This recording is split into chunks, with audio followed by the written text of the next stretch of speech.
Apa hukum menggunakan asuransi? Kata Syekh Ali Jum'ah 3.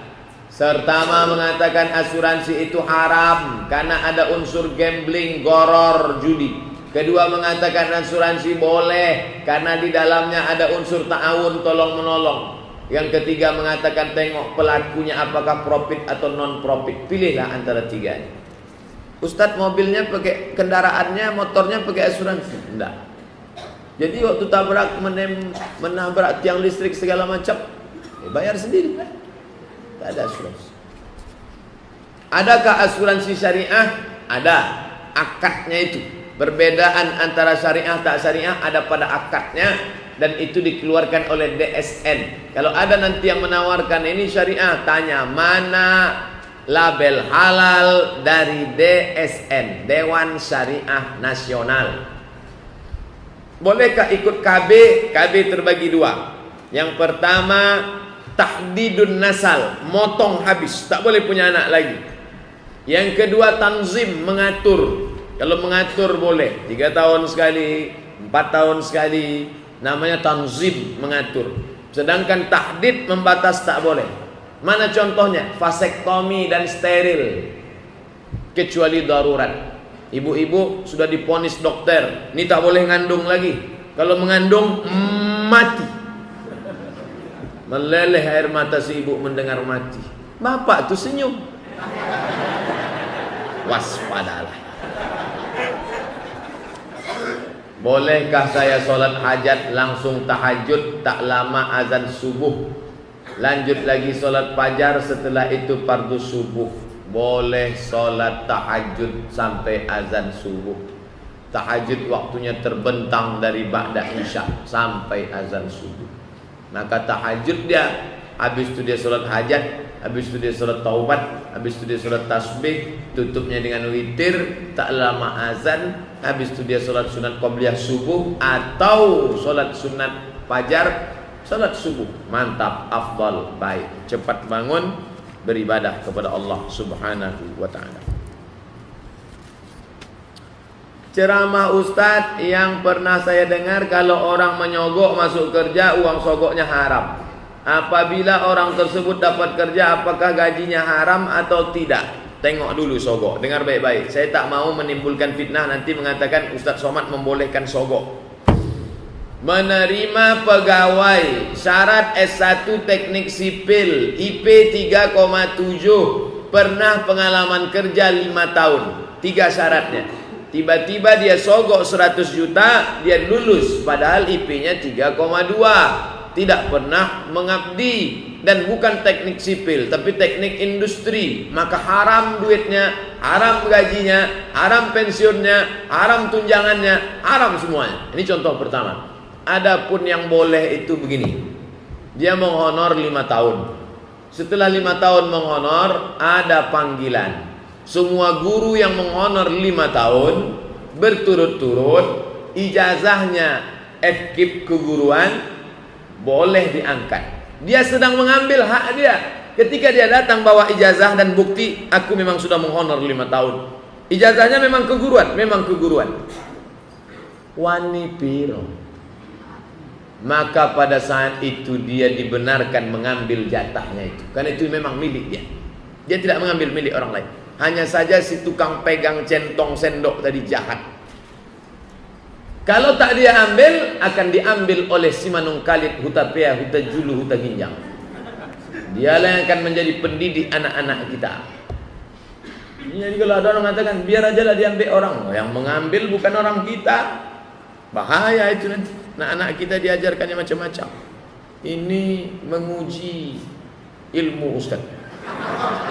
Awak uji Ustaz, kalau putui tidak makrifat. Bisa naknya membaca yang tersirik. Bagaimana bila ada orang solat pakai kursi di antara jamaah? Apa tidak sebaiknya di pinggir? Seeloknya orang yang pakai kursi di pinggir. Yang jadi masalah di tempat kita, yang pakai kursi cepat datang, yang tak berkursi masbuk. Kan tak mungkin dia langsung di pinggir. Maka dia langsung di samping ini. Makmum cuma 3 orang. Itu pun pemain inti semua.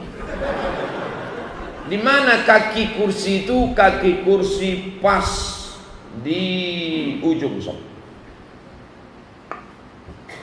Jangan kaki kursinya di belakang. Mohon maaf, karena dia mau duduk pas di soft. Kaki kursinya dibuatnya di belakang. Tak betul. Kaki kursinya macam kaki dia, seolah-olah kaki dia waktu itu kayu. Look this. Memang di awal itu dia berdiri, tak satu soft dia berdiri. Waladhdallin amin. Qul huwallahu ahad. Allahus samad. Allahu akbar. Sami'allahu liman hamidah. Waktu sujud baru dia duduk. Baru dia. Bukan dari awal sudah duduk. Kecuali memang tak bisa duduk sama sekali. Kalau bisa tegak dari awal tu tegak. Kalau bisa tegak dari awal tu tegak. Dia hanya tak bisa menekuk lutut waktu sujud saja. Maka waktu sujud itulah dia sujud. Apakah mesti kami tempelkan kening ni ke kasur, Pak Ustaz? Tidak mesti menempel kemana pun. Waktu sujud, ya sujud aja. Sah sujud. Ini tentang masalah yang berkursi. Apakah mungkin di akhir zaman ini ketika dapat menegakkan khilafah, Pak Ustaz? Hadis riwayat Ahmad bin Hanbal. Pertama, kenabian 10 tahun. Abu Bakar, Umar, Utsman, Ali 30 tahun. Habis itu khulafaul 'ad, khalifah yang menggigit. Khalifah, khilafah, tapi menggigit dia, agak zalim sikit. Setelah itu penguasa yang zalim, runtuh khilafah 1924 Turki Utsmani. Habis itu berdiri khilafah ala minhajin nubuwah. Hadis disokong dengan hadis-hadis yang lain, bukan hadis itu tunggal sendirian. Bisa, amat sangat mungkin. Apakah boleh menjamak solat ketika bepergian padahal sepanjang jalan ada masjid?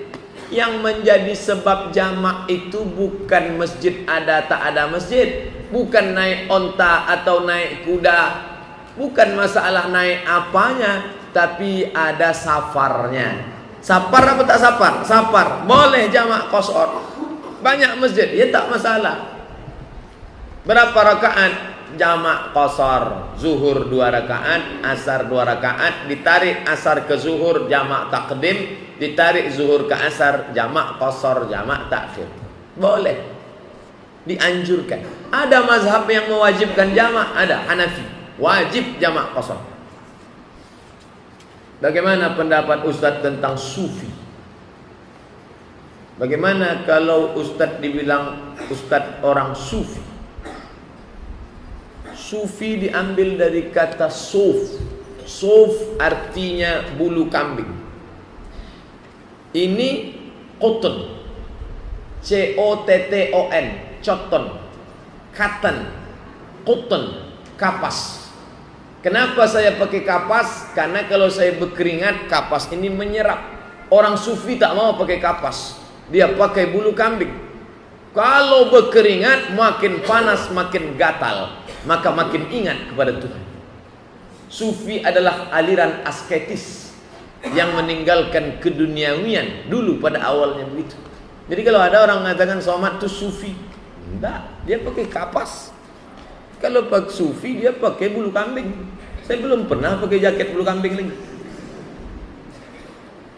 Jadi masalah sufi dibagi kepada dua, tasawuf falsafi, tasawuf sunni. Tasawuf yang benar berdasarkan Quran dan hadis, membersihkan hati dari riya, takabur, sum'ah, hasad, dengki, busuk hati. Setelah bersih diisi dengan zikir, ridha, qanaah, tawakal. Setelah bersih barulah Allah memberikan ma'rifah. Apa itu ma'rifah? Kata Imam Al-Ghazali, nurun, cahaya, yaqdhifullahu fi qalbi 'abdi, yang ditembakkan Allah ke hati seorang hamba, sehingga dengan cahaya itu dia dapat membedakan yang hak dengan yang batil. Sesuai doa Nabi, Allahumma ij'al fi qalbi nura wa fi sam'i nura wa fi basari nura wa an yamini nura wa an yasari nura wa min amami nura wa min khalfi nura wa min fawqi nura wa min tahti nura waj'al li nura. Kita minta cahaya, pencerahan, the likeness, pencerahan supaya bisa membedakan hak dan batil. Tapi jangan mengaku sufi, bisa jalan di atas air. Iza ra'aitar rajul, kalau kau tengok ada orang yamshi 'alal ma', berjalan di atas air, yatiru fil hawa, terbang di atas awan, la taghtar, jangan kau tertipu. Karena iblis pun bisa melakukan itu. Tapi pandanglah bagaimana istiqomahnya salat berjamaah. Ini sekarang orang sikit-sikit karomah, sikit-sikit karomah. Al-istiqamah, satu istiqamah khairun min alfi karamah, lebih baik daripada 1000 karamah. Tak ada guna karamah kalau tidak istiqamah. Alhamdulillah Pak Ustaz, saya sudah dapat istiqamah. Hebat tuh Pak, rupanya bininya istiqamah. Kalau kita sedang baca Quran, kemudian tamu datang, yang mana akan kita pilih? Baca Quran atau menghargai tamu? Maka na yu'minu billahi wal yaumil akhir, siapa yang beriman kepada Allah dan hari akhirat, falyukrim dhaifahu, muliakanlah tamu. Begitu tamu datang, tutup, pegang Quran tadi. Takut saya riak Pak Ustaz, tak apa-apa. Biar dia tahu supaya jangan lama-lama dia cerita. Bella, apa kabar? Sehat? Silakan duduk sebentar ya. Ngasih tanda, baru 3 halaman tadi. Jadi tujuannya gimana? Gini Pak RW, kemarin anak yang datang itu, oh iya, nanti kita selesaikan insyaallah. Ya, ya. Oke, iyalah Pak RW, saya permisi dulu, nampaknya kedatangan saya ini mengganggu Bapak. Enggak, tak apa-apa. Kalau gitu saya bagus juga kau pergi. Kalau sholat duduk di kursi dalam sholat berjamaah, apakah boleh di tengah shaf? Udah dijelaskan. Hebat Ustaz Somad tu ya. Belum ditanya aja udah dijelaskan. Memang sufi nampaknya Ustaz. Itulah yang membuat orang itu malam. Kebetulan aja. Saya cerita. Siapa yang masuk ke karaoke, dia sudah rajin pengajian, tapi ternyata masih juga selesai pengajian datanglah Ustaz menyentuh betul tadi kaji Ustaz. Kenapa? Saya baru pulang dari Jakarta dan saya ke karaoke Pak Ustaz. Seolah-olah Ustaz tahu saya pergi. Kebetulan aja. Orang terlalu mah. Jadi tak betul perbuatan-perbuatan mengaitkan sesuatu dengan sesuatu Allah Subhanahu wa taala. Mohon penjelasan tentang surat At-Taubah ayat 84. Disangkanya saya Ustaz Adi Hidayat hafal ayat. Saya tak hafal. Untung baterai tak habis.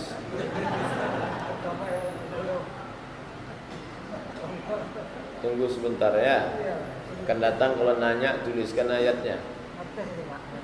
Nah.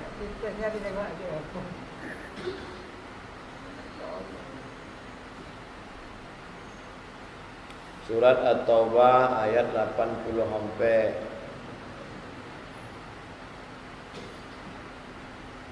nampak bodoh Ustaz. A'udzu billahi minasy syaithanir rajim. Ayat ahok rupanya. Wala tusalli ala ahadim minhum mata abada. Jangan kau salatkan mereka untuk selamanya. Wala taqum ala qabrih. Jangan kau doakan di atas kuburnya. Innahum kafaru billahi wa rasulih. Mereka itu kafir kepada Allah dan Rasul. Wa matu wa hum fasiqun. Mereka mati dalam keadaan fasik. Siapa itu? Orang munafik. Semua yang memilih Ahok itu munafik, memilih pemimpin kafir. Itulah dalil mengapa dia tak boleh disolatkan, tak boleh didoakan, tak boleh dikafankan, tak boleh dimandikan. Campakkan jenazahnya ke Sungai Siak. Bagaimana niat mengqadha puasa orang tua yang sudah meninggal? Aku berniat mengqadha puasa amak dan sudah bertinggal tahun patang lillahi ta'ala. Bisa pakai bahasa Melayu, bahasa Minang, bahasa Indonesia. Ya, niat tak mesti bahasa Arab. Kalau pakai bahasa Arab Pak Ustaz, nawaitu sauma qada'i walidi lillahi ta'ala. Apa hukumnya mengqadha salat orang yang sudah meninggal? Tidak ada qadha salat orang sudah meninggal. Yang ada hanya puasa. Tapi katanya Ustaz kami katakan ada. Dalil dia qiyas. Kalau puasa bisa, maka salat pun bisa. Dikiaskannya. Tapi yang ada dalam hadis hanya puasa saja. Man mata, siapa yang mati, alaihi syamun, punya utang puasa, soma'an waliyuhu, ahli warisnya melaksanakan puasa untuknya. Bagaimana sikap kami seorang remaja ketika melihat perempuan yang masih berpakaian sekolah, anak SMP SMA begadang disengaja, terkadang sengaja, tidak sengaja tempat terbuka aurat, terbuka dalam kurung pahanya saat berboncengan.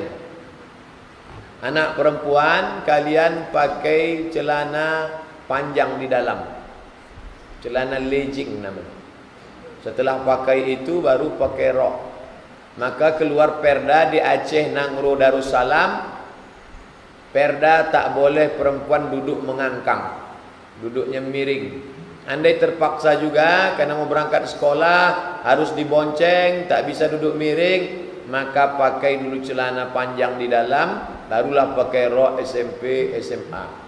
Karena itu membuat orang berzina. Bukan sekedar berzina matanya, otaknya berzina, kotor semuanya, hilang hafalan ayat-ayatnya. Ustaz, saya ingin tanya, maaf melenceng dari tema, membelok pun tak apa-apa. Saya seorang hamba Allah, saya sudah menikah, alhamdulillah.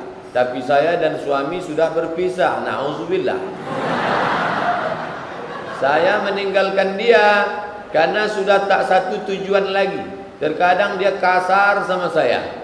Sudah 4 tahun kami pisah, kami sama sekali tak ada ketemu, dan dia juga tak pernah menafkahi saya dan anak saya. Yang ingin saya tanyakan, apakah saya masih sah sebagai istrinya? Masih sah walaupun ditinggalkannya 1000 tahun lamanya, selama dia tidak menjatuhkan talak. Tapi kalau kata dia, ku jatuhkan talak 1 kepadamu, maka jatuhlah. Lalu kalau ibu, ini status ibu ini takabe indak batali. Bagaimana menyelesaikannya? Saya usulkan rujuklah baik-baik balik. Andai mau pisah, maka dibenarkan menggugat ke pengadilan, karena dulu waktu nikah suami itu membaca sirat ta'liq. Jika saya tinggalkan 3 bulan lamanya, tidak memberikan nafkah zahir dan batin, lalu dia pergi ke pengadilan agama menggugat dan dibayarnya iwat 10.000, hakim menjatuhkan talak 1, maka jatuhlah talak 1. Ibu tanya iman, kalau tahan tunggu dia balik, kalau tak tahan gugat ke pengadilan. Nanti hakim menjatuhkan talak 1 karena dia sudah menyebut sirat ta'liq dulu. Setelah itu keluarlah akte cerai. Tapi saya pikir, saya nasihatkan, baliklah, tak ada gunanya lama-lama, kasihan anak-anak. Apakah saya bisa menggugat? Udah saya sebut tadi dah. Karena saya sudah tak mau lagi balik dengan dia, Pak Ustaz. Jangan katakan tak mau, karena antara benci dan cinta setipis kulit bawang. Tempatnya sama, kecuali cinta itu di sini, benci itu di sini.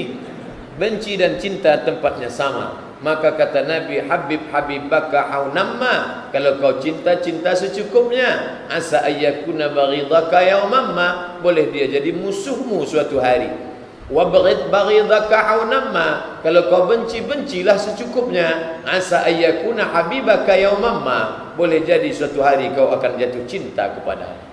Berapa banyak pasangan-pasangan yang dulu waktu sekolah SMA jijik menengoknya, jijik menengok, memuntah aku nengok.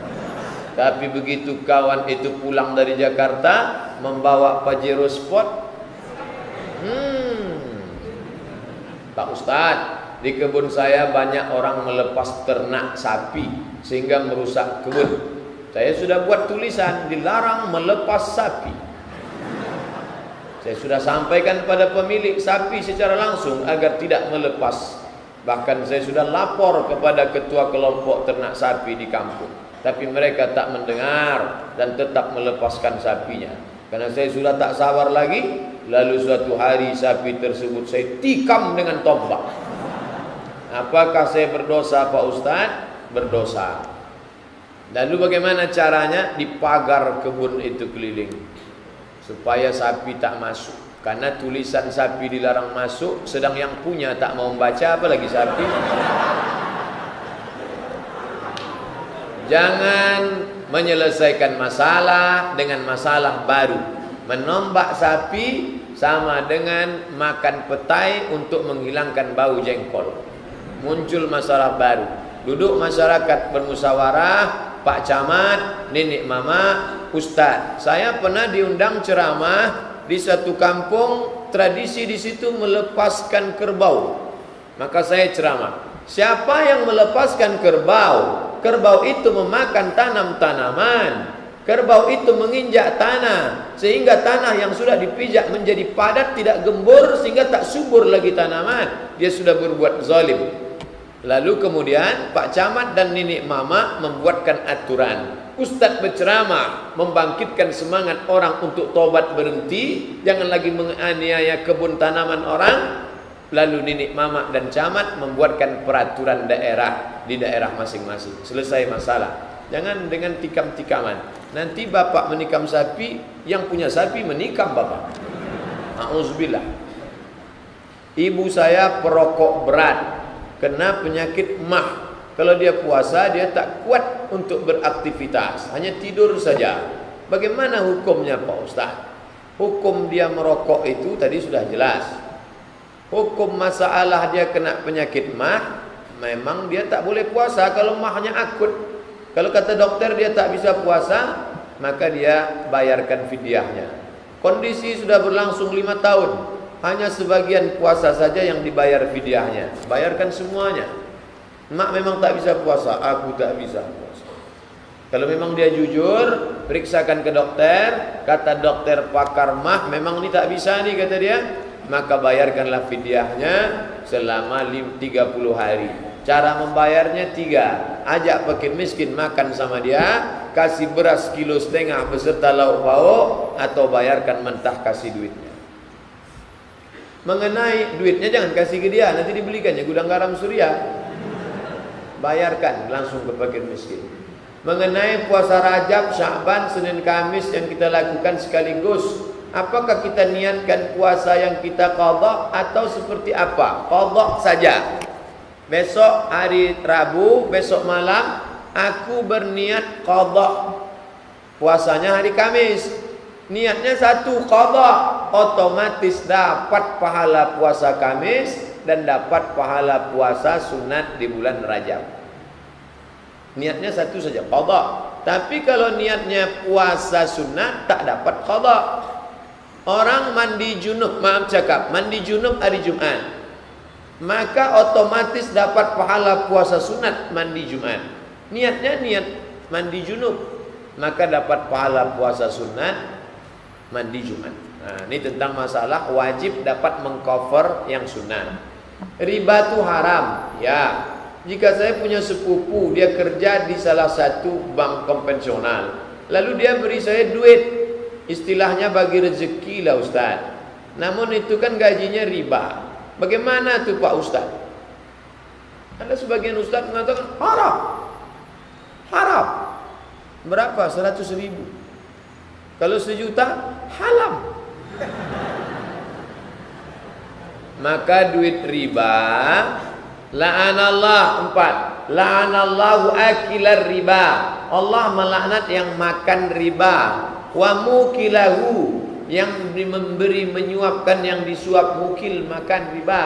Wa katibahu, yang menulisnya administrasi. Wa syahidaihi, 2 orang yang jadi saksi. Pak, kami mau akad nih. Sini bentar, Bapak jadi saksi ya. Ya iyalah saksi. Ah, tanda tangan. Udah. Nah, ini dosa kering ini. Yang 2 ini dosa kering. Kenapa kering? Tak dapat duit. Oleh sebab itu maka semuanya kena. Jadi kalau kita dikasih, kalau sanggup berkata, man ra'a minkum mungkaran, kalau kau menengok kemungkaran, robah dengan tangan. Kalau tak sanggup dengan lidah, bro, ini kalau tak sanggup dengan lidah, fabi qalbi, diam, tapi jangan duitnya dimakan. Ini diam, duit dimakan. Ambil duitnya, serahkan ke lembaga yang dinikmati orang banyak, maslahah ammah namanya. Fakir miskin, jompo, anak yatim, masjid. Niatnya bukan niat sedekah, mengembalikan uang umat kepada umat. Ini milik umat, balikkan ke umat balik. Bagaimana kalau kita berobat dengan orang pintar? Orang pintar minum tolak angin. Yang dimaksudnya orang pintar di sini dukun. Man ata kahinan, siapa yang datang ke dukun, fasaddaqahu bima yaqul, percaya dia pada cakap si dukun, falam tuqbal lahu salatun arba'ina yauman, tak diterima sembahyangnya 40 hari 40 malam. Man ata kahinan, siapa yang datang ke dukun, fasaddaqahu bima yaqul, percaya dia pada dukun, faqad kafara bima unzila ala Muhammad, kafirlah dia. Maka kemana berobat? Pergi ke tempat ruqyah, masjid Akramun Nas, depannya ada rumah sakit ibu dan anak Zainab. Ingat ibu, ingat anak, ingat Zainab. Di bawahnya ada ruqyah, maka ruqyah di sana. Di sebelah kiri ada Masjid Al-Falah, di bawah Al-Falah ada rumah sehat. Jumpai Ustaz Saifullah, ruqyah di sana. Dengan dokter harus operasi, dengan orang pintar itu dikasihnya racikan herbal. Herbal boleh, jangan bilang dia orang pintar, herbalis namanya. Herbal dari tanam-tanaman ini, akar-akar dari Mesir, dimasak pakai air, diminum. Setelah diminum, minum batu yang ada dalam empedu kecil hilang, tak jadi operasi. Ada? Sudah pakai baju hampir operasi, periksa terakhir hilang. Minum herbal. Rupanya dengan minum itu dikikisnya di dalam, hilang. Untung ususnya tak hilang sekalian. Batu itu aja yang hilang. Bagus. Jangan bilang dia orang pintar. Itu herbalis namanya. Yang tak boleh itu tak ada korelasi antara itu dengan. Setelah diteliti sama dokter, ini ternyata dalam herbalis ini ada zat-zat yang bisa menghilangkan batu yang ada dalam empedu. Yang tak bisa korelasi itu batu ponari. Itu tak ada hubungannya dengan penyakit. Pakai jin itu, pakai setan, pakai hantu, pakai jembalang tanah. Nah, itu tak bisa. Kalau ada herbalnya, maka namanya herbalis, pakar herbal. Ustaz, apa hukumnya menjawab salam di TV? Salam yang dijawab itu orang ada langsung, karena dia pakai niat. Innamal a'malu binniat. Adapun salam yang dari CD, salam flash disk, kalau disalamnya baik doa, tapi dia tak wajib menjawabnya. Sama juga dengan sujud tilawah. Kalau kita dengar ada orang baca ayat sajadah, apakah kita sunnah sujud tilawah? Ya, kalau langsung. Maka ditanyakan ke Syekh Ibnu Utsaimin, Syekh, ya, kalau saya dengar ada orang baca ayat sajadah, apakah saya sujud tilawah? Kalau yang baca itu sujud, kita sujud. Kalau CD-nya sujud, baru kita sujud. Itu menunjukkan dia tak ada niat. Tapi kalau mau dijawabnya boleh, tapi tak wajib. Ustaz, apa hukumnya puasa 3 hari di awal bulan Rajab? Ada yang mengatakan di maghrib hari pertama bulan Rajab menganjurkan solat sunat 20 rakaat. Siapa yang puasa 1 hari, pahalanya macam puasa setahun. Siapa yang puasa 2 hari, macam 2 tahun. Puasa 5 hari, macam terbuka pintu surga. Maka sudah kita kaji hadisnya. Hadis tentang sebagian fadilah-fadilahnya itu dijelaskan oleh Al-Hafiz Ibnu Hajar Al-Asqalani dalam kitab Tabyinul Ajab lima warada fi fadli Rajab. Ada yang dhaif, ada yang maudhu'. Yang dhaif boleh dipakai, yang maudhu' palsu tak boleh dipakai. Tapi berpuasa di bulan Rajab ni baik. Dah, ini tentang puasa. Puasa bulan Rajab ni baik. Adapun tentang masalah solat 20 rakaat, hadisnya maudhu', palsu. Tapi kalau mau diganti, bisa diganti dengan solat sunat awabin. awabin malam dari maghrib ke isya, itu hadisnya dhaif, mursal, hilang sahabat. Tapi boleh diamalkan untuk fadail a'mal. Bisa diganti tetap solat tahajud, memperbanyak solat-solat sunat. Adapun solat 20 rakaat, membaca qul huwallahu sekian kali, kuliah sekian kali, hadisnya maudhu', palsu. Apakah termasuk judi kalau kita main futsal dengan teman tapi dengan syarat siapa yang kalah dia yang bayar sewa lapangan? Judi. Berhenti. Main futsalnya tetap, judinya yang berhenti. Kalau kalian main futsal lutut nampak tutup. Pakai celana karet sampai ke lutut, habis itu baru pakai celana pendek. Apa saja kiat-kiat agar pribadi ini selalu taat dengan perintah Allah dan Rasul? Kadang-kadang iman ini naik turun. Al-iman yazid wa yanqus. Yazid bit-ta'ah, dia bertambah dengan ketaatan. Maka selalulah taat. Berkawan sama kawan yang pengajian, insyaallah ikut pengajian. Berkawan dengan kawan yang ikut halaqah kah namanya, liqa kah namanya, yang penting ngaji. Selama betul Ahlus Sunnah wal Jamaah. Adapun yang sudah sesat menyesatkan, jangan lagi diikut. Mohon doanya nanti Ustaz agar selalu taat pada perintah Allah dan bersih dari dosa. Doakan agar terhindar dari penyakit hati, penyakit-penyakit lainnya, insyaallah. Yang satu minta doa bersih penyakit, yang satu cepat menikah.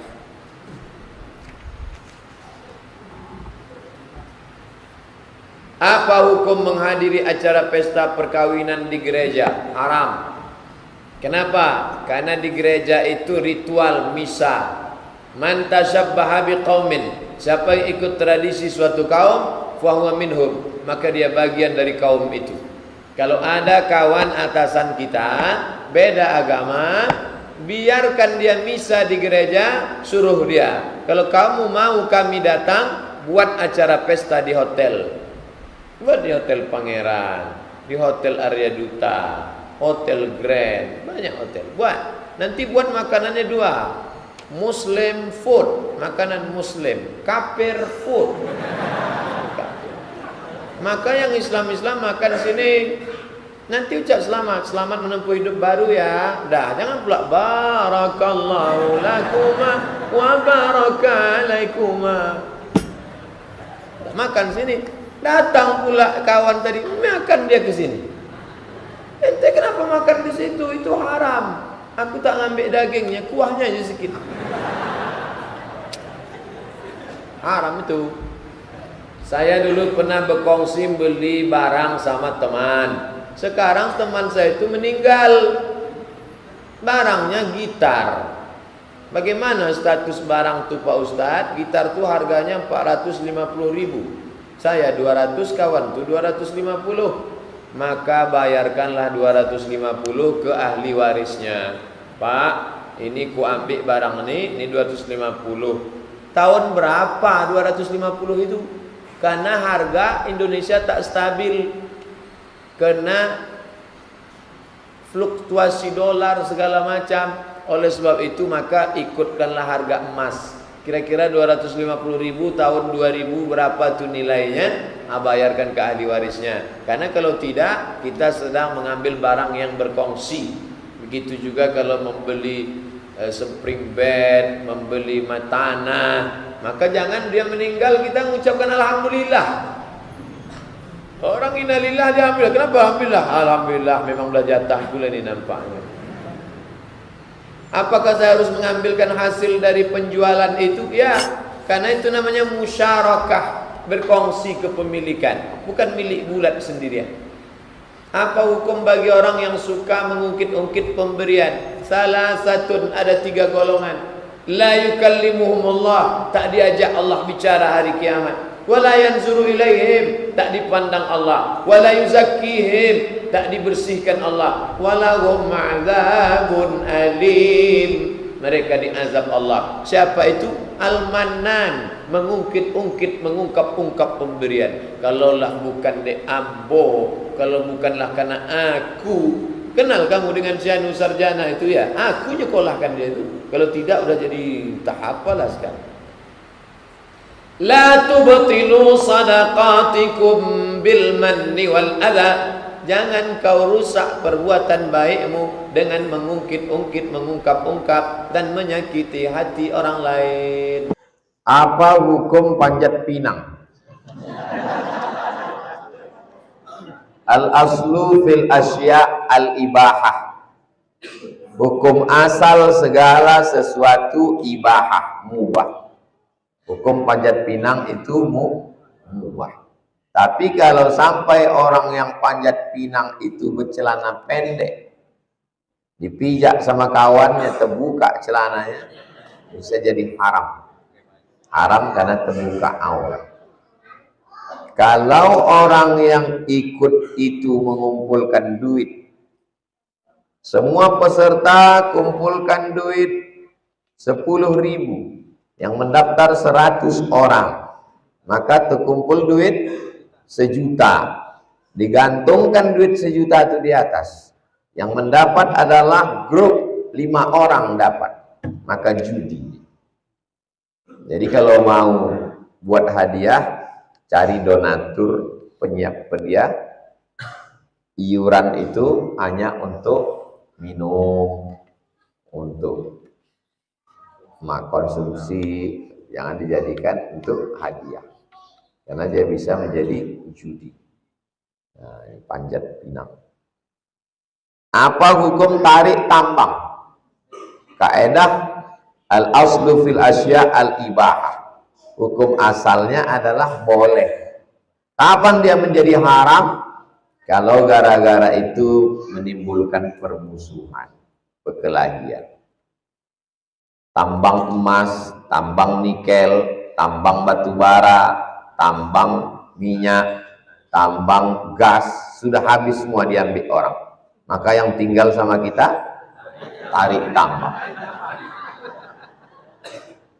Jadi kalau Ustadz melarang tarik tambang, apalah yang tersisa untuk kami lagi Ustadz? Tambang nikel udah diambil orang, tambang batu bara udah diambil orang, tinggal tarik tambang ini pun Ustadz haramkan juga. Kejam kali lah Ustadz sama kami. Inilah lagi hiburan kami 17 Agustus. Ya, silakanlah tarik tambang. Tapi dia mempererat persaudaraan, pakai celana panjang. Tarik tambangnya tak masalah. Bapak tuh pakai daster bininya. Kan mesti celana. Kenapa mesti pakai daster? Nah, baru saya sebut, udah muncul. Main bola pakai daster. Kenapa lah dipakai daster itu? Sudahlah tak membelikan yang baru. Yang lama tuh pula kuyak-kuyak. Biasa saja. La'anallahu mutashabbihin minar rijal bin nisa. Allah melaknat laki-laki yang menyerupai perempuan. Berawal dari kelucuan, tertawa, berubah menjadi sesuatu yang biasa. Itu salah satu sosialisasi. Bentuk sosialisasi supaya kita tak aneh menengok laki-laki pakai baju perempuan. Dulu laki-laki pakai baju perempuan itu aneh. Tapi kan udah disosialisasikan tiap hari lah. Itu si anu tuh tengok udah macam perempuan. Udah biasa, tak apa-apa. Biasa. Membiasakan diri. Allah bisa karena biasa. Jangan sampai. Kontrol orang tua sosial terhadap LGBT ini mesti. Jangan sampai biasa. Ini dibiasakan di TV. Cobalah tonton TV dari mulai jam 6 pagi sampai jam 6 petang. Channelnya terserah apa aja. Tonton berapa kali bencong muncul. Hostnya bencong, bintang tamunya bencong, desainernya bencong. Untuk apa itu? Bintang iklannya bencong. Gunanya untuk apa? Membiasakan diri. Hantu pun bencong. Film dulu zaman saya masih SMP, Si Manis Jembatan Ancol, ada juga bencong. Catatan si boy, itu saya dari kecil ada bencong. Jadi dari zaman kami dulu sudah disosialisasikan supaya masyarakat bisa menerima itu sebagai sebuah kebiasaan. Tak bisa itu. Mesti ditentang. Karena itu salah satu penyebab turunnya laknat Allah Subhanahu Betul. Ini LGBT lagi marak-maraknya sekarang.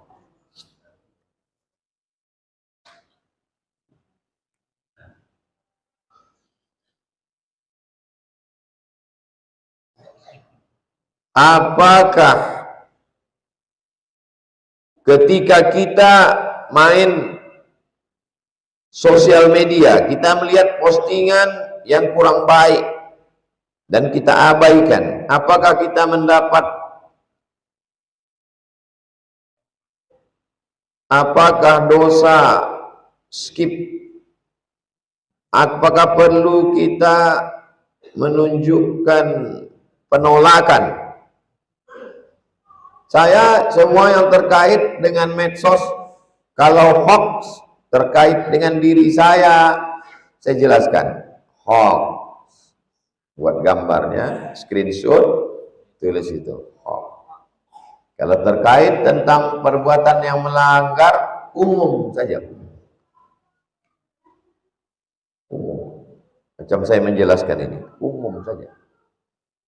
Karena kalau satu postingan orang saya screenshot, lalu saya naikkan ke laman web, itu mengiklankan gratis untuk dia. Jadi bahas secara umum saja. Setiap masalah, dulu tentang perempuan berfoto menjulurkan lidah, selalu saya bahas. Segala fenomena itu dibahas.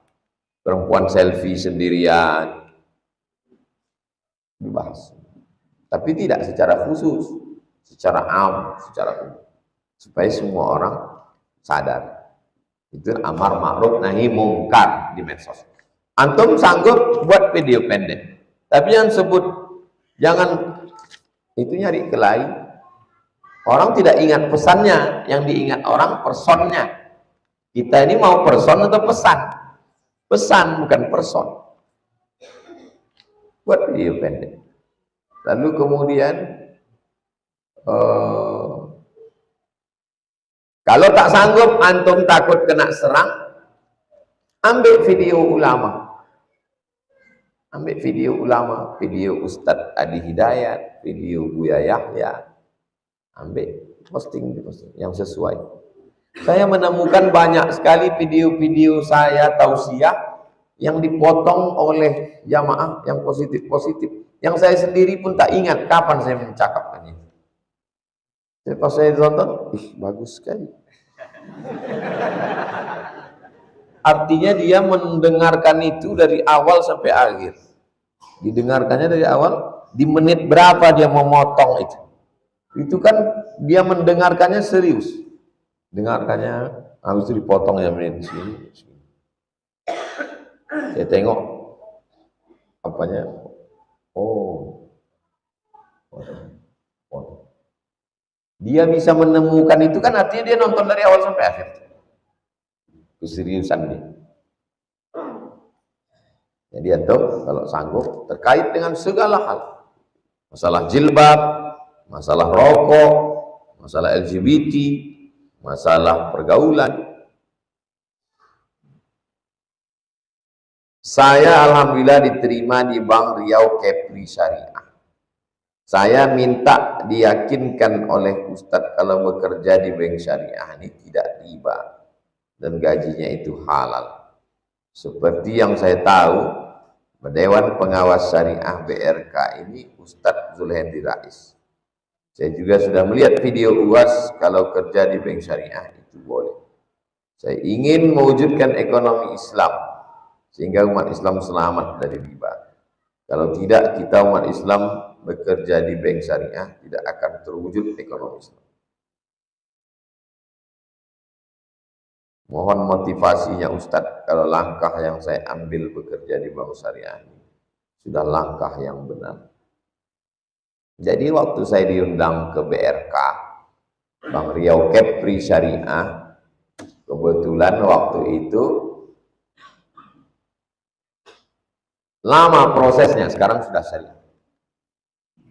Ustadz, kami mau resign, kata mereka.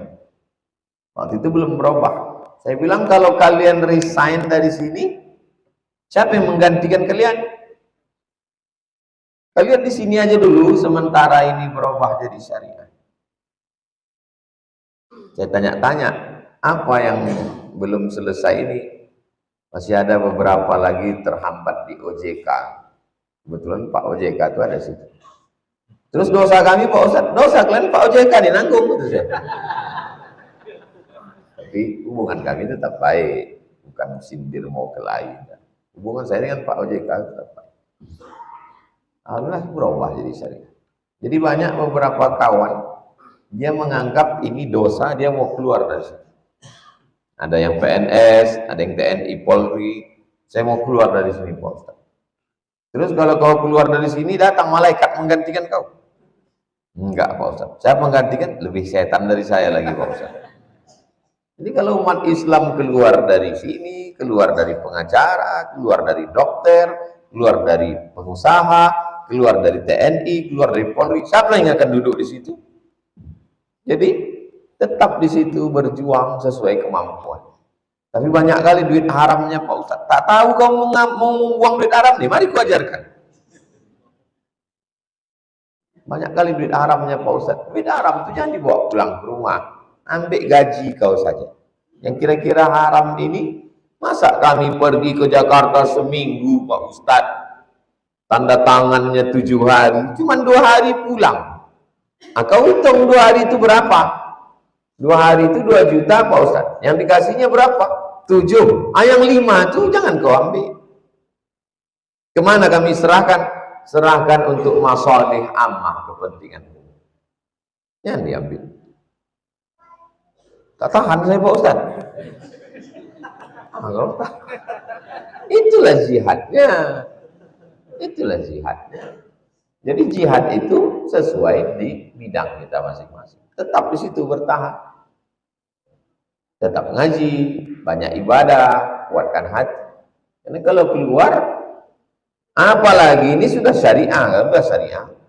Kalau sudah syariah, tak ada jihadnya lagi. Tinggal serius itu, tingkatkan ekonomi syariah dengan produk-produk supaya umat Islam di Riau keluar dari rentenir.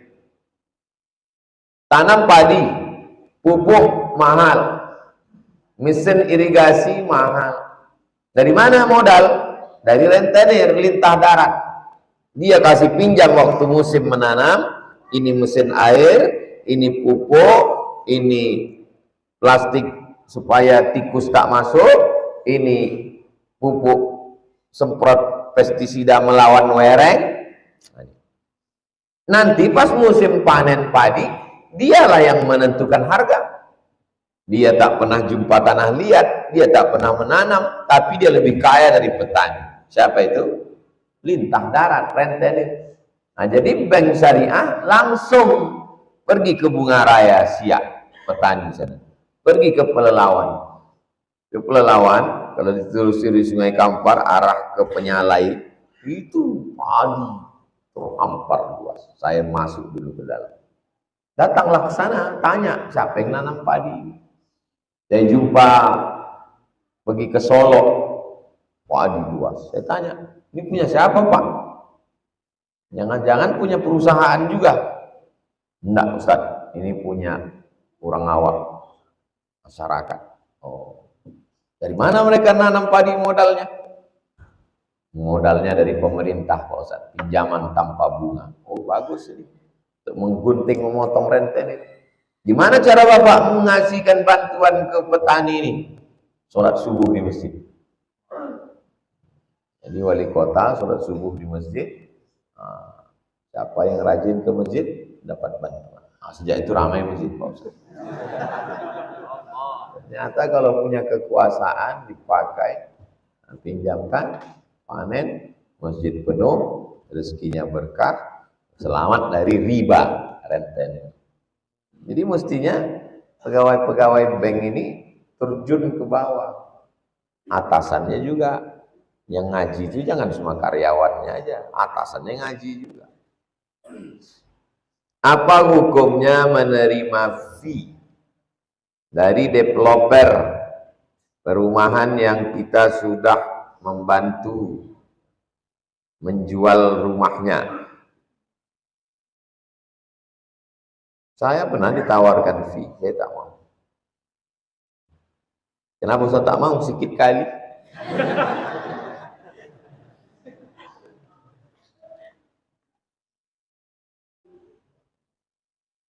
Hukum fee itu adalah hadiah selama tidak menghalalkan yang haram. Misalnya ada orang perumahan minta postingkan dia gambar saya berdiri di depan perumahan dia. Saya postingkan. Hukum asalnya halal. Kapan dia jadi haram? Ketika saya bilang hanya satu hembusan nafas ke pusat kota. Nah, itu bohong. Dari rimbo panjang berapa kali hembus? Jadi jangan bohong. Jangan ada kadzib, jangan ada dusta di dalam. Banyak perumahan tidak banjir, tidak pernah banjir. Padahal tiap-tiap hari Ustaz banjir. Gerimis pun banjir Ustaz. Bohong. Memang marketing ini orang bohongnya. Mungkin nanti di neraka itu paling banyak orang marketing. Padahal kalau dia jujur pun, jujurnya itu pun Masya Allah. Jujur aja. Jadi kalau dia dapat fee, maka hukum fee itu halal selama tidak ada ghish tipu, tidak ada gharar, gambling, judi, tidak ada zulm, aniaya. Ya orang kan menampilkan gambar rumah, pas ditengok semua gambar menipu, gambar orang. Tengok rupanya filter, 3 kali filter. Nah, itu. Jadi jangan bohong. Jika bersedekah dapat memanjangkan umur. Umur maksudnya seperti apa Ustaz? Umur itu kan sudah tertulis di Lauhil Mahfuz. Idza jaa ajaluhum, kalau ajal sudah sampai, la yastakhiruna sa'atan, tak bisa ditunda, wala yastaqdimun, tak bisa dimajukan. Antum kalau udah ditakdirkan di Lauhil Mahfuz umur mati 60, setengah mati pun antum silaturahim tak bisa ditambah. Tiba-tiba datang hadis, man ahabba ayyusatalahu fi rizqihi, siapa yang mau lapang rezekinya, wa yunsa'alahu fi asarihi, mau panjang umurnya, falyasil rahimahu, maka hendaklah menyambung tali silaturahim. Udah jelas Allah mengatakan tak bisa bertambah. Mudah-mudahan yang silaturahim ini panjang umur, amin. Katanya satu yang ngaji, mana mungkin bisa bertambah? Setengah mati kita mengaminkan tak akan bertambah, itu kata dia. Maka jawabannya 2, kata Syekh Muhammad Mutawalli Asy-Sya'rani. Jawaban yang pertama, yamhullahu ma yasha'u wa yuthbit. Allah Maha Kuasa untuk menghapus Lauhil Mahfuz.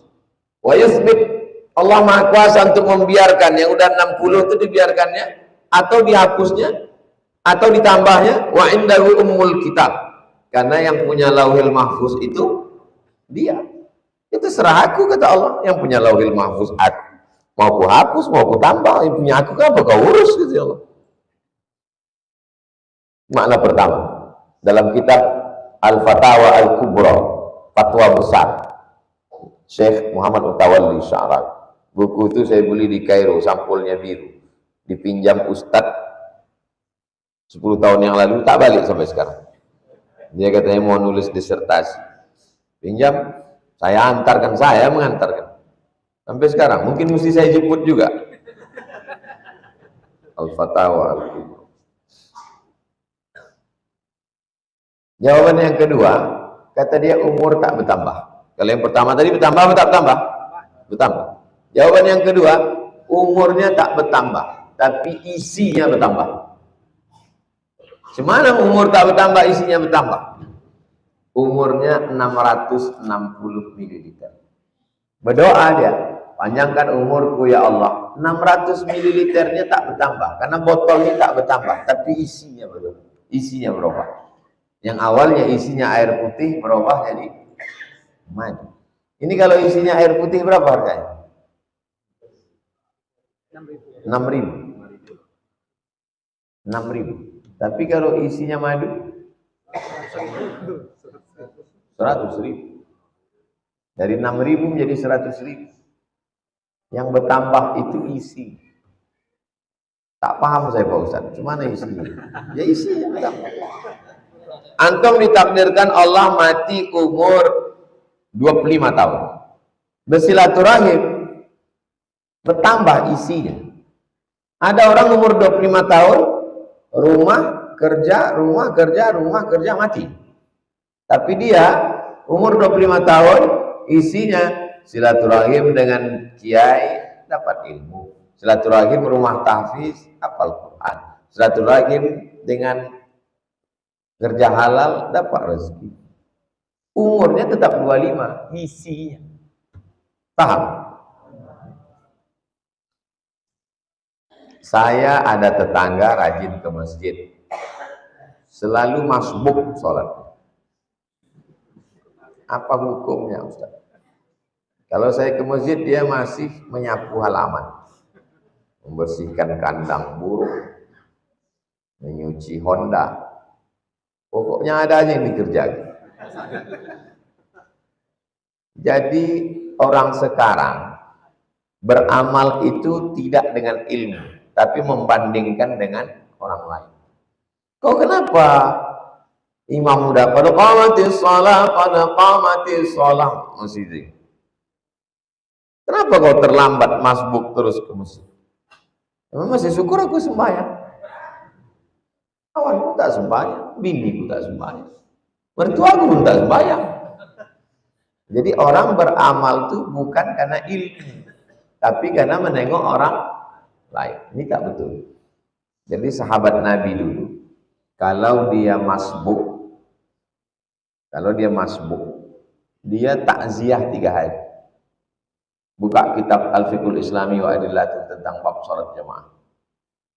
Kalau dia ke masjid, imam sudah takbiratul ihram, sudah ruku, gara-gara dia tak dengar, dia bersedih 3 hari. Kalau sampai dia ke masjid, orang sudah sholat, 7 hari dia berduka cita. Sekarang terdengar. Makanya yang bagus itu adalah intizar sholat, menunggu sholat. Tengok. Waktu sholat Pekanbaru, zuhur jam berapa? 12.25. Jam 12.20 udah masuk masjid, tahiyatul masjid. Tenang. Tunggu azan. Habis azan, qabliyah zuhur. Itu yang paling bagus. Beramal ini macam kacamata kuda.